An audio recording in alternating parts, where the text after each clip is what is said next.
How's it going, everyone? Welcome back. Hopefully everyone is having a lovely day. Now, hear me out.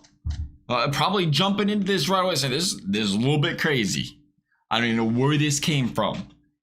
We very not even, I wouldn't even call them rumors. It's so far down the well of talk here with the Cincinnati Bengals. But what about the Cincinnati Bengals potentially acquiring former first round pick Kyle Pitts from the Atlanta Falcons? Now, hear this one out. Kyle Pitts, I mean, first of all, I don't think there's a question about it why the Bengals would want to acquire this guy. This was a 1,000 receiving yards guy in his rookie year. You've seen a QB change, you've seen a scheme change, and the numbers dipped. But he's 6'6". He's athletic as can be. I know we hear a lot of talk about the Bengals saying, hey, the scheme's not really centered around a tight end. Well, the scheme's not really centered around a tight end because the Bengals have never had a tight end. Make no mistake about it. CJ Uzomah had 230 yards last season when he left the Bengals. He was more than competent with the Joe Burrow and company. Hayden Hurst got paid, revitalized his career. The tight ends have learned, hey, I'm going to come to Cincinnati and try to prop my career up and get paid somewhere on these one-year deals because Joe Burrow is that kind of guy. He's that kind of player that he's going to make the most out of what he has. So you consider, you say, hey, let's bring in an athlete, a guy like Kyle Pitts that can create mismatches for days out there. 6'6". You can light him up in the slot. You can have him come off the offensive line. I mean, just imagine it. You watch this guy and you watch him play. I mean, it's the thought of putting him on these linebackers all game that are a good, I ain't gonna say a foot, but they looks like it. He's got 4, 5, 6 inches on these guys. And you consider Joe Burrow seeing those matchups and you see him on a linebacker, he just has to throw it up to him. And I think it'd be a huge addition.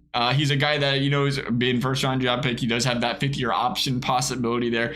You consider the Bengals potentially, losing Higgins. You consider the Bengals also in this position if Joe Burrow can be healthy and finish out the season. You add this weapon, you really try to go, if you will, all in on a playoff push. And you watch Irv Smith play, and I don't want to, hopefully Irv Smith figures it out. But I do think when you watch Irv Smith play, it doesn't feel like he has quite the athleticism or the quickness that we've seen out of Uzomah, out of Hayden Hurst. But I think that's kind of big here with the Bengals and Burrow. Saying, we could say the Bengals scheme doesn't fit it, but we've watched a couple games now where you see some of these plays drawn up, line up to the tight end. Maybe it's just Burrow bad plays.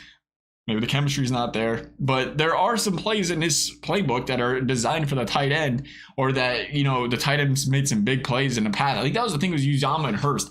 They didn't exactly light up the scoreboard, but it felt like they was making key catches and key plays in big situations for this football team.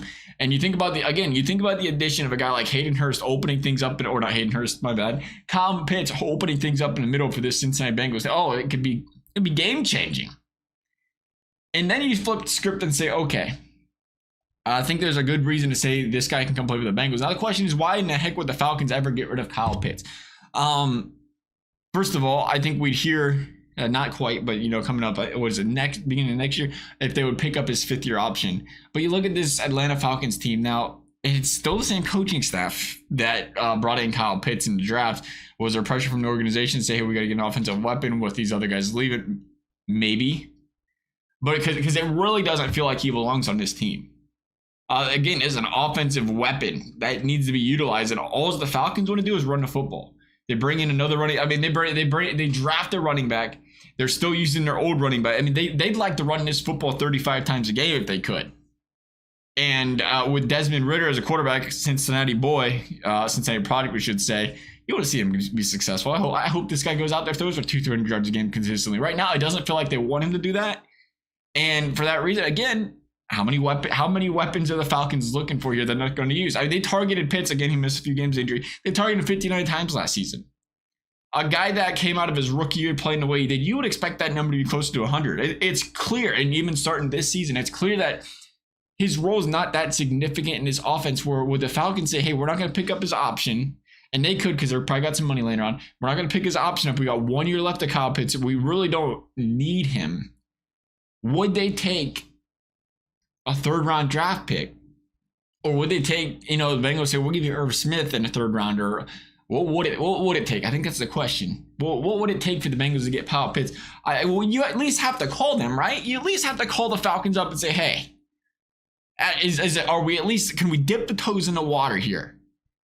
Because you have a heck of a talent here that can help this football team. You're trading them out of division, out of conference.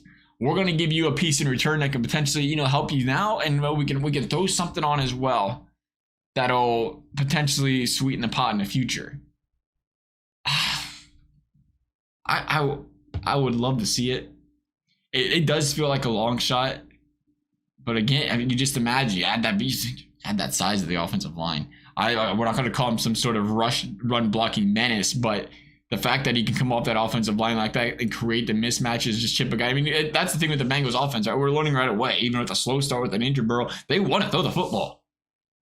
So we can worry about the run blocking all we want. Is the Bengals, that's not the way they want to do with this offense. And you go out there and, again, let Joe Burrow run them 5 wide, and then you throw a guy like Pitts on the inside with Higgins and Chase on the outside, Tyler Boyd as well. I mean, good luck. I think it'd be fun.